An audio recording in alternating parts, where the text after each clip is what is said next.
Hey there, if the gin and tonic is one of your favorite cocktails, this mango G&T will be your next favorite drink. Gin and tonic is known worldwide, but what makes this gin and tonic extra special is that we're using an infused mango gin, some fresh lime, fresh herbs, and a little bit of tonic to top it off. Let's get started.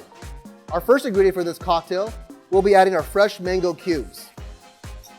Next, we're gonna add 1 to 2 leaves of basil. We just drop that right in. Next, we'll follow that with our mango infused gin.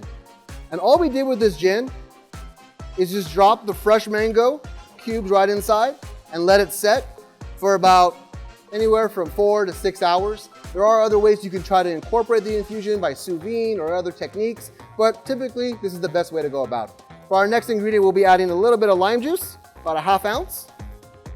Drop that in. And now we have all of our base ingredients inside.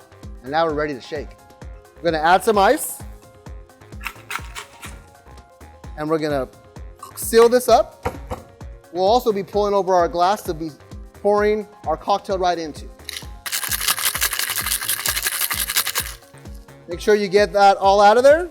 And this cocktail, we're gonna be doing a dump directly back inside the glass. Okay, so sometimes we'll strain it. This is gonna go straight into the glass.